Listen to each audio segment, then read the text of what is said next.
Hello students, I am Shivam Sahu. आज जो हम बात करने वाले हैं exercise 6.4 introduction of exercise 6.4। Okay, यहाँ पर इस एक्सरसाइज को स्टार्ट करने के पहले यहाँ पर इसका इंट्रोडक्शन देखेंगे कि इस एक्सरसाइज में पढ़ना कौन सा टॉपिक है यहाँ पर। ओके, तो यहाँ पर जो आपको एक्सरसाइज 6.4 में जो टॉपिक पढ़ना है वो कौन सा पढ़ना है? अप्रोक्सीमेशन। ओके, तो यहाँ पर अप्रोक्सीमेशन का मीनिंग समझते हैं सबसे पहले। तो यहाँ से ध्यान से समझिएगा। जैसे मैंने आपको यदि बोला कि आप बताइए रूट 36 की वैल्यू क्या होती है, तो आप बता देंगे कि क्या होती है। यहाँ पर रूट 36 की वैल्यू 6 होती है। ओके, और यदि मैंने पूछा कि 27 की पावर 1/3 इसकी वैल्यू क्या होती है, तो आप इसको भी बता देंगे कि 27 किसकी क्यूब, मतलब ये 3 का क्यूब होता है। तो 3 से 3 कैंसिल, तो 3 की पावर 1, मतलब आंसर कितना बता देंगे आप? यहाँ पर 3 बता देंगे। ओके, और यदि मैं पूछता हूं, मान लीजिए आपसे 256 की पावर 1/4 है, इसकी वैल्यू क्या होगी, तो आप ये भी बता देंगे। क्यों बता देंगे? जैसे 256 की पावर 4 किसकी पावर 4 होती है, जैसे एक बार मैं आपको बता देता हूं बड़ी करके। जैसे आप देखिए 256, तो आप देखिएगा 2 2 1 जा 2, 2 2 जा 4, 2 8 जा 16। फिर आप बोल देंगे 2 6 जा 12, 2 4 जा 8। फिर आप बोल देंगे 2 3 जा 6, 2 2 जा 4। इस तरीके से फिर आप देखेंगे 2 16 जा 32। फिर आप बोलेंगे यहाँ पर 2 8 जा 16। देन फिर आप बोल देंगे 2 4 जा 8, देन 2 2 जा 4, 2 1 जा 2। ओके, तो आप देखेंगे यहाँ पर आपको पावर 4 लाना है किसी भी करके, तो मतलब 1 2 3 4। तो इसका मतलब यहाँ पर देखेंगे आप 2 2 जा 4, 4 2 जा 8 16 32, मतलब ये 256 जो होगा ये किसका होता है? 4 की पावर क्या होती है? 4 होती है। क्योंकि आप देखिए 4 4 या 16, 16 4 64, 64 4 जा 256, इसकी पावर 1/4। तो आप इसको भी बता देंगे कि ये जो आंसर आएगा वो कितना आएगा आपका? 4। इस तरीके से आएगा। बट यदि मैंने आपसे पूछा कि आप बताइए रूट 36.6 की वैल्यू, तो आप बता तो देंगे कि रूट 36 मतलब 6 पॉइंट समथिंग आंसर आएगा, पर एक्यूरेट नहीं बता पाएंगे। ओके, और यदि मैं पूछूंगा आप बताइए 25 की पावर 1/3, तो मैंने बोला 25 किसका क्यूब होता है? किसी का भी नहीं होता। तो यहाँ पर भी आप अप्रोक्सीमेट बता पाएंगे।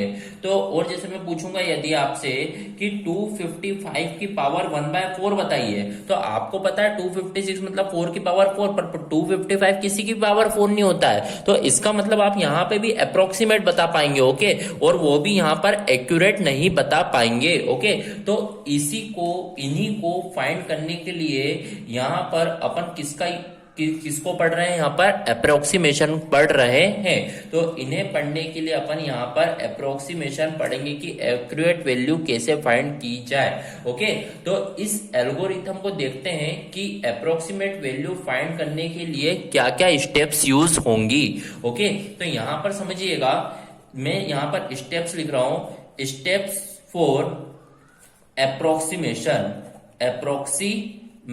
ओके, मैं यहाँ पर स्टेप्स लिखूंगा। देखो, अप्रोक्सीमेशन फाइंड करने के लिए यहाँ पर 5 स्टेप होती हैं। तो यहाँ पर ध्यान से समझिएगा कि वो 5 स्टेप यहाँ पर क्या क्या होती हैं। ओके, तो यहाँ पर आप देखिएगा फर्स्ट स्टेप आपकी क्या होती है। आप देखिए फर्स्ट स्टेप क्या होती है? Identify the function. Identify the function. आपकी जो फर्स्ट स्टेप होती है वो क्या होती है? Identify the function. जैसे मान लीजिए आपका एक क्वेश्चन है, एक एग्जांपल है, आपको फाइंड करना है वैल्यू का की रूट 36.6 की आपको वैल्यू फाइंड करना है। तो यहाँ पर आपने देखा आपका जो क्वेश्चन है वो रूट के फॉर्म में, तो यहाँ पर आपका फंक्शन क्या हो जाएगा? आपने क्या आइडेंटिफाई करा कि आपका जो फंक्शन है वो काय के फॉर्म में? रूट एक्स के फॉर्म में है। तो इस तरीके से आपको आइडेंटिफाई करना होगा। मान लीजिए आपको जैसे सेकंड एक क्वेश्चन लिखा हुआ है, जैसे ये लिखा है 255 की पावर 1/4, ये आपका क्वेश्चन है। अब इसको आइडेंटिफाई करना है आपको। तो आप देखेंगे क्या होगा यहाँ पे ये मान लीजिए आपका ये x है, तो x की पावर 1/4। तो इस तरीके से आपको आइडेंटिफाई करना होगा क्वेश्चन को। ओके, यहाँ पर अभी इसका बेसिक समझ रहे हैं। स्टेप जब क्वेश्चन करेंगे तो बहुत ध्यान से समझ में आ जाएगा। ओके, तो फर्स्ट स्टेप क्या होती है अप्रोक्सीमेशन की? Identify the function. क्वेश्चन को पहचानना होता है कि ये क्वेश्चन जो आपको गिवन है वो किस तरीके से आपको यहाँ पर गिवन है। ओके, बढ़ते हैं अपन आगे। तो यहाँ पर जो सेकंड स्टेप होती है वो होती है according to function find perfect x and del x. देखिए सेकंड स्टेप क्या होती है, अकॉर्डिंग टू फंक्शन, जो भी आपको फंक्शन गिवन है फाइंड क्या करना होता है, x and del x.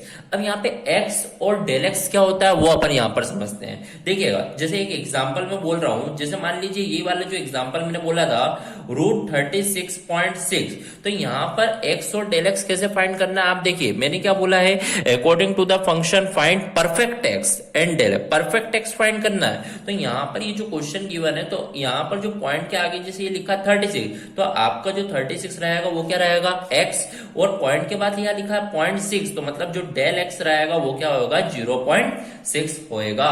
Okay, तो इस तरीके से आपको समझ में आया। जैसे मान लीजिए मैं एक और आपको बोल देता हूं, एक और एग्जांपल, जैसे मान लीजिए ये लिखा है 25 की पावर 1/3, ये लिखा हुआ है, यहाँ पे मेरे को एक्स और डेल एक्स फाइंड करना है। तो किस तरीके से फाइंड किया जाए, देखिए मान लीजिए ये लिखा है 25 की पावर 1/3, मतलब 3 होना चाहिए पावर, तो मैंने देखा 25 तो नहीं होती है, 26 भी नहीं होता, 27 होता है, 3 3 9, 9 3 27, यानी इस नंबर के पास में आपको वो फंक्शन का परफेक्ट नंबर देखना होता है। ओके, तो यहाँ पर इस तरीके से आप देखेंगे तो x जो रहेगा वो कितना आ जाएगा आपका 27, पर 27 में से माइनस करेंगे 2, जब जाके 25 आएगा, तो इसीलिए आपका जो डेल एक्स होगा वो क्या होगा, आपका -2 होगा। ओके, जब क्वेश्चन करेंगे तो बहुत अच्छे से समझ में आ जाएगा। बस अभी आप यहाँ पर क्या समझे, कंसेप्ट समझे। ओके, तो यहाँ पर जो फर्स्ट स्टेप थी अप्रोक्सीमेशन की वो क्या थी, आइडेंटिफाई करना होता है फंक्शन को। सेकंड स्टेप क्या होती है, अकॉर्डिंग टू फंक्शन, फंक्शन को देख के आपको फाइंड क्या करना होता है, x and del x. Okay, तो यहाँ पर अपनी सेकंड स्टेप क्या हुई, कंप्लीट हुई। ओके, बढ़ते अपने नेक्स्ट स्टेप, थर्ड स्टेप की ओर।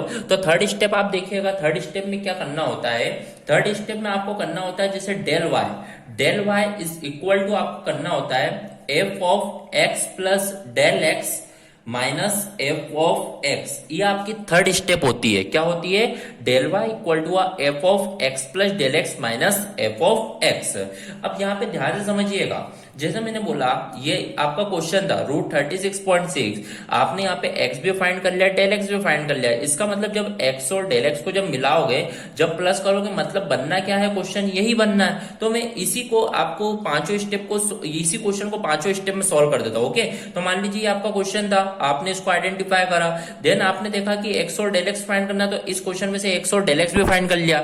अब मैंने बोला थर्ड स्टेप ये होती है, तो आपको क्या लिखना होगा, del y equal to f of x plus del x. यदि x प्लस डेल एक्स इन दोनों को प्लस कर लिया जाए तो आपका बनेगा क्या, क्वेश्चन √36.6 माइनस आप देखेंगे एफ ऑफ एक्स, एक्स मतलब यहाँ पे क्या है, 36 है। ओके, तो इस तरीके से आपने लिख दिया यहाँ पर। अब आप देखिएगा यहाँ पर del y is equal to √36.6 की तो आपको वैल्यू फाइंड करना है, तो इसीलिए यहाँ पर √36.6 माइनस एफ ऑफ 36, मतलब आपका जो फंक्शन है वो √x है, और यहाँ पे 36 है, इसका मतलब ये क्या हो जाएगा, √36 हो जाएगा। तो इसका मतलब आपको इसकी वैल्यू फाइंड करना है, तो √36.6 की यदि वैल्यू फाइंड करना है तो माइनस का ये इधर जाएगा तो प्लस हो जाएगा, तो इसका मतलब डेल वाई प्लस, और 36 किसका होता है, मतलब 6 का। ओके, तो इस तरीके से आपको डेल वाई प्लस 6 आएगा। ओके, जैसे मान लीजिए मैंने एक एग्जांपल लिया है √36.6, अप्रोक्सीमेशन के लिए सबसे पहले आइडेंटिफाई कर लो कि आपका फंक्शन था, देन आपको x plus del x find करना होता है। थर्ड स्टेप होती है कि del y is equal to, ये आपको लिखना होता है x प्लस डेल एक्स, मतलब जो क्वेश्चन है वो लिख दीजिए, x जो था आपका वो 36 है, तो इस तरीके से आपने देखा, तो यह आपको इस वैल्यू फाइंड करना है, तो डेल वाई प्लस क्या आ गया, 6। अब यदि आपको इसकी एक्यूरेट वैल्यू निकालना है तो आपको इस डेल वाई की वैल्यू पता होना चाहिए, तो ये इसको फोर्थ स्टेप देखिएगा। तो यहाँ पर आप समझिएगा, यहाँ पर जो फोर्थ स्टेप होती है वो फोर्थ स्टेप क्या होती है, डेल वाई को फाइंड आउट करने के लिए। तो देखो डेल वाई को फाइंड आउट करने के लिए जो फोर्थ स्टेप होती है वो होती है dy upon dx into del x. क्या होती है, dy into dx into del x. Dy upon dx मतलब कि वाई का जो है उसका क्या करना होता है, डिफरेंशिएट। तो आपने देखा, आप इस वाले एग्जांपल को सॉल्व करना, तो यहाँ पे आपका y क्या है, √x, जो आपका फंक्शन है वो क्या है, √x। तो मतलब आपको डिफरेंशिएशन करना होगा √x का और मल्टीप्लाई डेल x। तो डेल x आपने देखा था, यहाँ पे आपने कितना माना था, यहाँ पर 0.6, तो यहाँ पर 0.6 का मल्टीप्लाई भी करना होगा। तो आप देखेंगे डिफरेंशिएशन ऑफ √x क्या होता है, 1/2 √x होता है इंटू 0.6। तो आप देखेंगे 1/2 √x। तो यहाँ पर √x की वैल्यू आपने क्या मानी थी यहाँ पर, क्या मानी थी यहाँ पर 36। तो इस तरीके से आपको यहाँ पर 36 की यहाँ पे पुट करना है 0.6। तो आप देखेंगे यहाँ पर 1/2 36 का 6 इंटू 0.6। तो यहाँ पे 0.1। तो इस तरीके से देखें तो यहाँ पे 0.1 अपॉन क्या बच जाएगा आपका 2 बच जाएगा। ओके, तो आप देखिएगा यहाँ पर पॉइंट अलग हटाओगे तो 20 आ जाएगा। तो इसका मतलब जब 1 को 20 से डिवाइड करोगे तो यहाँ पे 0 लगा तो 0, फिर एक और 0 तो 0.5। तो मतलब 0.05 ये आपके काय की वैल्यू आ चुकी है डेल वाई की। ये आपकी कौन सी स्टेप थी, फोर्थ स्टेप। ओके, अब देखिए अब फोर्थ स्टेप में आपके डेल वाई की जो वैल्यू फाइंड आउट हुई है डेल वाई की, इससे आप फिफ्थ स्टेप में क्या होगा, जो डेल वाई की आपकी वैल्यू फाइंड हुई है उसी को आपको थर्ड स्टेप में पुट अप कर देंगे तो आपकी काय की वैल्यू आ जाएगी 36.6 की। तो यहां पर put del y value in step third. Okay, तो स्टेप थर्ड क्या है आपकी √36.6 is equal to del y plus 6 है। तो इसका मतलब डेल वाई क्या है आपका 0.05 प्लस 6। तो इसका मतलब 6.05 is your value of √36.6। Okay, तो इस तरीके से आपकी अप्रोक्सीमेट वैल्यू आएगी। ओके, तो यहां पर एक और बार मैं रिपीट कर देता हूं, स्टेप्स ऑफ अप्रोक्सीमेशन के लिए पांच स्टेप होती है।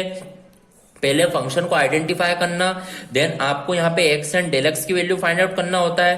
Third step del y equal to f of x plus del x minus f of x आपको याद करना होगा।